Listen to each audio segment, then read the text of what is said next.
Hello, good morning sa inyong lahat mga kaibigan, mga kalingap. Narito na naman tayo sa ating YouTube channel at gagawa tayo ng panibagong reaction video. At dito sa reaction video natin mga kaibigan, ay gagawa natin ng reaction video yung live ni Kalingap Rob kagabi mga kaibigan. Yan ang ating topic natin for today.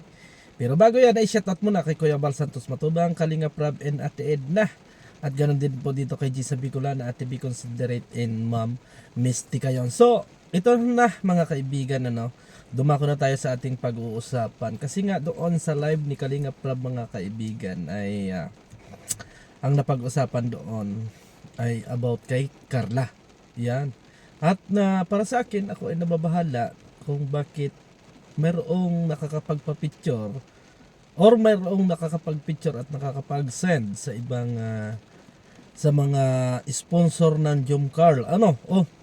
Doon sa sponsor ni Carla na kahit tulog di umano itong si Carla ay napipicturan. At ako doon ay nababahala mga kaibigan kasi tatlo lang sila doon sa kwarto. Tatlo lang mga kaibigan. So, privacy kasi yun mga kaibigan. Kapag tulog ang isang tao, vlogger ka man o hindi, ay bawal na bawal yun mga kaibigan. Kaya ako nagugulantang mga kaibigan na papaano na picturean si Carla na tulog kung hindi niya kasama sa kwarto yung tao na yon. Kasi kung ang sasabihin ng iba ay maglilinis mga kaibigan, ay siguro naman ay hindi tulog si Carla bago maglinis yung maglilinis. Kasi yung maglilinis halimbawa ay papasok ng alas 11 or papasok ng alas 7 o imposibleng tulog pa si Carla mga kaibigan. Kaya ako ay medyo nagugulat dito kasi nga hindi maganda na mayroong nakakapag-send sa sponsor ng picture ni Carla. Ano ang ibig sabihin mga kaibigan? Itatatlo sila doon. Hindi natin alam kung ito ba ay yung maglilinis o kasama niya sa kwarto. Kaya nga ako mga kaibigan ay medyo nagtatanong hanggang kagabi at ako'y nanonood ng live ni Kalingap Rob mga kaibigan. Ako ay nagugulat. Sabi ko, sino kaya yun mga kaibigan? Sino kaya yung na yun? Yung sponsor, yung na yun mga kaibigan. Hindi natin matukoy kung sino ba talaga yung nag-send ng picture dito sa mga sponsor ni Carla. So, panoorin natin mga kaibigan ang video ito para mas maganda at mas malinaw sa atin. At si Kalingap Rob na mismo ang magsasabi dito. So, tara panoorin natin. Ano ba yung Carlang alam mo na yon? Linawin mo sa amin. Si Edo Permanent na date na yun. Ay, hindi po. Wala po yun. Kaibigan lang po na Eds yun. Eds boyfriendly po yan. Sila Joy nga po. Minsan nalabas sila nila Joy, nila Carla. Diba? Kuya David, bakit nagsiselo si Jom sa'yo, bro? Ang bihira. Bakit kaya nagsiselo si Joms kay Kuya David? Bakit kaya, guys? David daw kasi yung naghatid kay Carla. Ano ba naman niya? Ano ba nangyari, guys? Kaya pala nagtampo si Carla Kuya David Jarek. Ay, nako. Dahilan lang yun ni Papa Joms. Dahilan lang yun ni Joms. Ay, nako, Joms. Kaya kayo nag-aaway Kaya kayo nag-aaway ni Carla Kasi di mo hinatid. Pero, nagpasalamat si Carla, di ba? Sa paghatid sundo. Baka naman yung time lang na yun. Yung time lang na yun na hindi nahatid. Normal naman, di naman palaging mahatid mo talaga. Kuya David, ayan na naman. Pero, ewan ko ba, ba't pinagseselosan siya ni Papa Joms? Hindi sila maghiwalay, Biro lang yun ni Papa Joms pag selos kay David. Ewan po natin, minsan kasi ang biro, yun half meant yun di ba? Kahit pa biro, talagang, minsan dinadaan na lang sa biro If mawala ang Jom Car, remove na YouTube account ko. Kabira, grabe naman. Ano po kasi yan, syempre, di naman pwedeng isama palagi ni Jomar si Carla kasi syempre may rules baga po tayo. Ayaw din ni Jomar madamay si Carla sa mga bashing kapag nagkataon. Nagkikita po silang dalawa pero no vlog po, no? No vlogs po. Ano lang yan, pag hatid sundo, pag kumakain, kita po yan. Talagang napapanood yun lang po kasi, kaya akala nyo palaging kasama ay sila Carl. Kasi yun po yung napapanood nyo. Bawal naman pong i-live ni Jomar na kasama niya si Carla, di ba? Pero di nyo po alam, di ba sabi nga po ni Joy, lumalabas pa sila madaling araw eh. Nagdo-double date sila eh. So ito na nga guys. Doon na tayo sa title natin, about kay Carla na dapat siya ay mag-ingat. Kasi may nakarating po sa akin, may nakarating sa aking balita, no? Na meron daw parang nag-aano kay Carla sa loob ng kanyang apartment.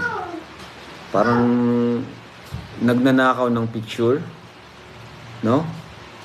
And sinesend dun sa mga grupo nila, sa sponsors.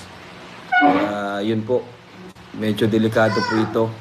Kahit daw tulog si Carla, pinipicturan para lang may ma-send po dun sa mga grupo nila, sa mga sponsors, no? Kaya medyo ano po yun, alarming po talaga siya. Ang nagsumbong po nito, walang iba po, kundi ang ating mga VIP sponsors. Sila ay sobrang concerned sa ating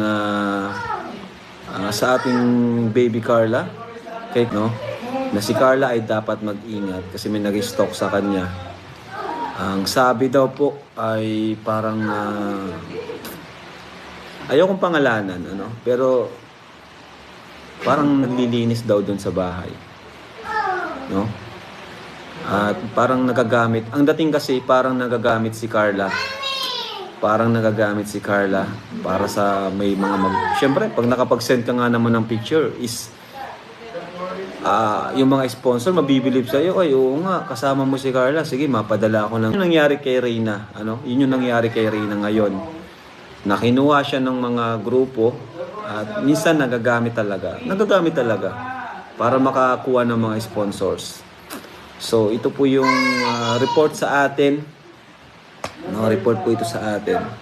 Mga kaibigan, at napanood ninyo yung video, parang ako kasi ay nagugulat mga kaibigan kasi ang tanong dyan mga kaibigan, kung may ibang tao na nakakapasok doon sa kwarto ni Carla, ang tanong dyan mga kaibigan, bakit alam ng tao na yon na may sponsor si Carla, di ba?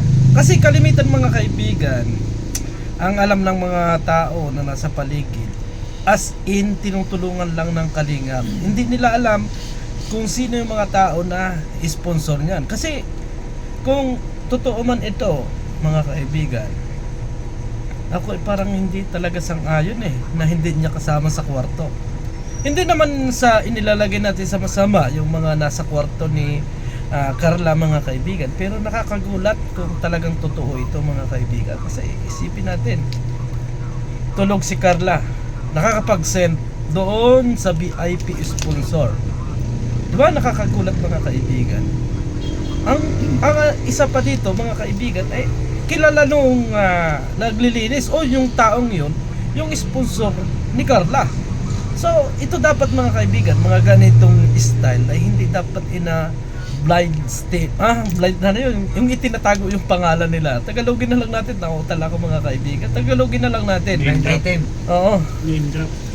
Dapat name drop na ito kasi hindi ito maganda mga kaibigan. Kasi kung halimbawa kilala man nila yung tao na yon or hindi talaga nila masyadong kilala, imbestigahan natin sila or kausapin ng maayos ito mga kaibigan kasi hindi maganda na tulog si Carla ay makakapag-send ng picture doon sa sponsor. Hindi maganda para sa akin mga kaibigan kasi talagang delikado si Carla dito kung talagang ito ay may katotohanan. Pero dito sa mga live nga ni Kalinga Prab at sa kwento ni Kalinga Prab mga kaibigan ay parang ako ay satisfied na nasa loob ng kwarto. Pero dapat dito mga kaibigan, pangalanan para alam natin kung sino talaga yung tao na yun. Kasi hindi naman masamang magpangalan kung may katotohanan. Yan ang tandaan nyo mga kaibigan. Mag-drop name kayo kung may katotohanan yung mga sinasabi natin. Kasi kung halimbawa mga kaibigan, hindi natin papangalanan yung mga tao na gumagawa ng kalokohan, lalo na dito sa Kalingap, as in pinagtatakpan natin. Yun po yung aking mandato dyan, o yung aking stand dyan pag dating sa mga ganyang bagay na gumawa ka ng kamalian o kapalpakan dito sa Kalingap, ay hindi ka papangalanan as in ang pangit, parang itinatago pa natin siya. Kaya sana mga kaibigan, kung ito man ay may katotohanan, ay kausapin ng maayos yung tao. Kausapin ng maayos yung tao para maging aware siya sa kanyang mga ginagawa at hindi maganda ang ginagawa niya. At kung ito man ay talagang totoo na sinasabi ng ilang viewers na maglilinis, abay hindi maganda yan mga kaibigan. Bakit alam niya yung sponsor ni Carla? Bakit kilala niya yung mga VIP? At bakit hindi niya na-i-send sa iba? Diba? So nakakapagtaka lang mga kaibigan, mga kalingap. Hanggang dito na lang at maraming salamat sa inyong lahat. God bless and bye bye.